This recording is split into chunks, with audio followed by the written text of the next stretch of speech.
Maggie Sheffer, Marguerite Sheffer, Maggie to me.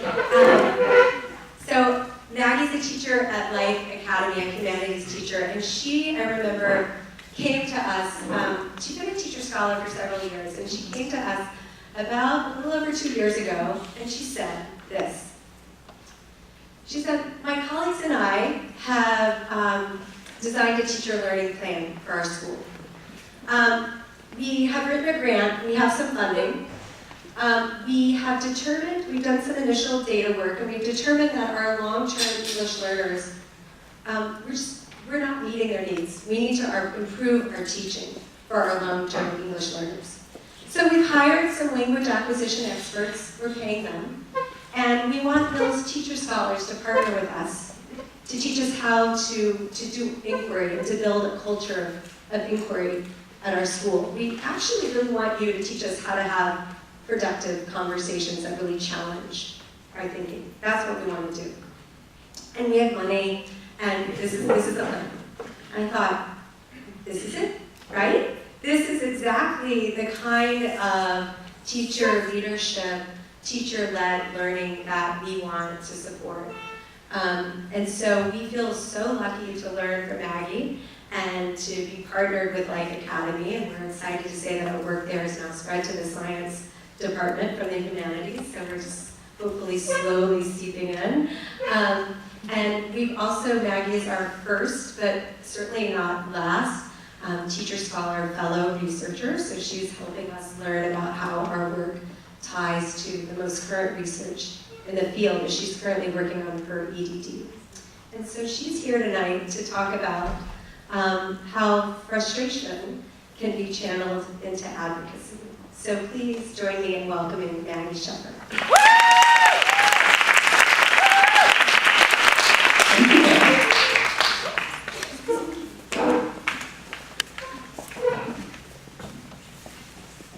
Second. First off, thank you to Carrie and everyone at Mills Teacher Scholars, and thank you so much for being here. It's really lovely to see so many professionals gathered together for the kind of networking event that would be normal in any other field. My name is Marguerite Sheffer, and I'm proud to be a humanities teacher at Life Academy of Health and Bioscience, a small OUSD public school. Our department is entering year 2 of inquiry work. I've been a Mills Teacher Scholars I've been a part of Mills Teacher Scholars for the last 5 years, starting back when there was just one sensitive scholars group that met here in the Graduate School of Business.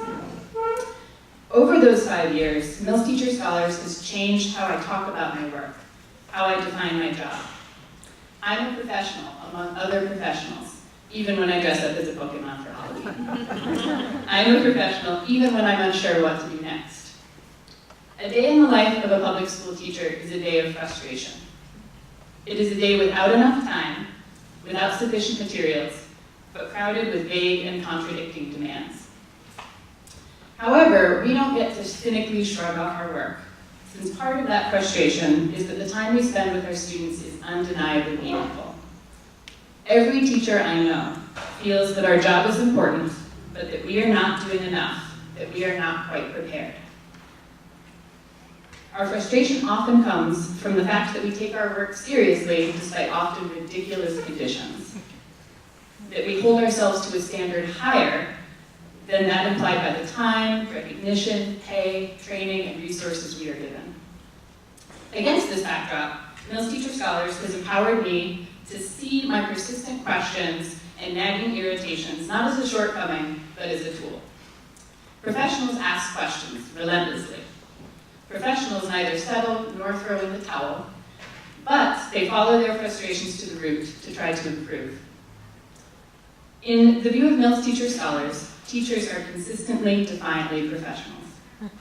Mills Teacher Scholars has helped me turn my frustration into advocacy for my classroom, for my schools, and for my profession. Is this thing working okay? Okay, sounds weird to me, but not you. My first inquiry project began with such a frustration. I was working incredibly hard to teach students to read closely, but I didn't really know what that meant. We were trying to analyze Macbeth together, and things looked good. Students were using the sentence stems, they were writing the paragraphs, They were mimicking my own ideas back to me, and that was the problem that I was facing. They were producing work that did not show evidence of learning. They were leaning too hard on formulaic and shallow ideas. They were borrowing the thesis statements we modeled together in class. They were using the evidence we talked about together in class and not their own. And I was disappointed. I was really frustrated because I was spending long nights and long days and staying late, and it just wasn't clicking. So, once a month, after I put up the last few chairs in the classroom and turned out the lights, I would sigh and pack 70 odd pieces of paper of frustrating student work into my bag, and I would come here to this room that was so different than my classroom. This austere room seemed worlds away. I would pull up a chair into my thinking group, a trio of teachers who were sacrificing their afternoons too, to sit together and think about our questions. I would re-explain my context starting from the very beginning. I teach 11th grade. We are working on close reading. Students are engaged but not showing deep thinking. I'm stuck. I'm tired. My Mills Teacher Scholars colleagues pushed me to reconsider what exactly I wanted students to do. What would it look like if they did get it? Where are students actually meeting my expectations? What would a strong reading paragraph look like? With this push from my colleagues, I developed new indicators of success. Number 1, students can develop their own questions about what they are reading. Number 2, students can develop an original claim to answer that question. Number 3, students can back up that claim with textual evidence. After stepping back and redefining success at close reading, I realized that my lessons didn't give students a chance to actually practice those skills. I wasn't giving them a chance to ask their own question. So I hastily rearranged my unit plan to give students more practice time and scaffolding for students to develop questions to grapple with their own confusion.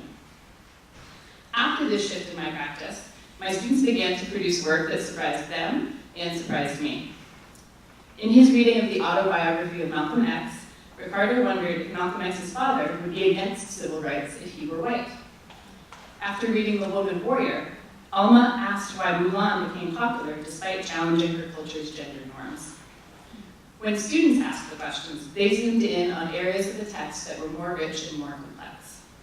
Because they were asking their own questions for clarification or for their own curiosity, they were choosing richer passages to come back to. Most exciting, their 70 paragraphs were no longer boring and repetitive to read because each student had their own individual argument. So the steps of inquiry turned my frustrating student data into an opportunity for investigation and growth. My problem became a clue.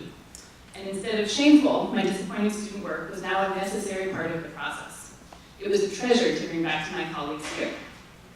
It pushed me to try a new practice that was less teacher-centered and therefore really terrifying to me. It pushed me to try book circles with students truly at the helm. Inquiry also propelled me to enter a debate in my field on what the call for close reading from the Common Core really means. As a result of my research, I now argue that to closely read, students need to be generating their own questions and observations, not only responding to teacher prompts. Mills Teacher Scholars invited me to write a blog entry about my findings, and this blog entry made its way to Richard Beach, who's the author of a Common Core textbook. So my initial confusion over the best definition of close reading led me to define and publish my own definition. In that blog, I characterized my transformation from pedagogy consumer to pedagogy creator as moving from frustration into advocacy. And that's a phrase I keep returning to as I think about why I value Mills Teacher Scholars so much. Mills Teacher Scholars prompts teachers to turn their frustration into public professional advocacy. That inquiry project that I just described happened over some of the darkest years of my teaching career. The years that the East Oakland School of the Arts was closing. From 2010 to 2012, OUSD merged the 3 small schools on the Castlemont campus into one larger school, despite outcry from the school community. We were frustrated that data showing that graduation rates, student achievement, and safety were higher in the smaller learning communities. Many of my colleagues left for other schools and for other work. The next few years at Castlemont did not bring stability, but more turbulence. A succession of 3 administrators in 3 years, who lacked the support needed to build a school community. The Scholars Group at Mills became an oasis where I could think about my students' learning, away from the crisis mode politics at our site's meetings. Mills Teacher Scholars valued me as a professional, but also valued my students at a time when Oakland Unified School District was imposing poorly conceived reforms and resolutions on our students. While district higher-ups were pushing fast, uninformed shifts and unsustainable systems, Mills Teacher Scholars told me to slow down, that my students' learning was worth slowing down for. The decision to close the East Oakland School of the Arts was based on hasty assumptions and negligence for the education and safety of its students. Inquiry is the opposite of negligence. As an English teacher, I nerd out with my students about word origins, and I love to point out to them that respect, a word of Latin origin, literally means to look again. To ask the question about something and not settle for an easy answer is a sign of deep respect. There was something subversive about inquiry, about looking closely at my classroom practice and student work despite chaos at the school level, of protecting the classroom as a sacred space for students. At Mills Teacher Scholars, I found allies, though we weren't exactly talking about the district shutdown of small schools. My Mills Teacher Scholars colleagues insisted that it was worthwhile to spend 30 minutes looking deeply at 5 sentences written by Alejandro, one of our juniors. They suggested I follow up with a student interview. They prompted me to videotape my classroom to get a closer look. Their time and their prompting made it clear that they cared about what was happening for Alejandro, but the district was not showing that. While our school was closing around us, teachers were not listened to. This was in sharp contrast to Mills Teacher Scholars, a place where I practiced listening and speaking and asking and investigating, things that sustained me through that transition, through a move to another school that became how I saw my work. I realized that my role as a teacher was bigger than my own classroom. It meant advocating for all classrooms as inherently valuable, as places of complexity and dilemmas worth studying in their own right, where even our best practices belong under the microscope. After this dark year, I stayed in teaching. I stayed in teaching because I was still learning, and I was still learning in part because of Mills Teacher Scholars. I believed that in spite of my own failures and false starts, I had something to contribute, that I was getting better. And I think this is what the inquiry stance means. My experience in Mills Teacher Scholars prompted me to study teacher retention, to turn my frustration around this issue into advocacy, and to start by looking deeply at the causes of teacher attrition in OUSD. I am now in my 3rd year of doctoral studies here at Mills, looking at the potential of inquiry work to affect teacher definitions of professionalism and therefore their retention.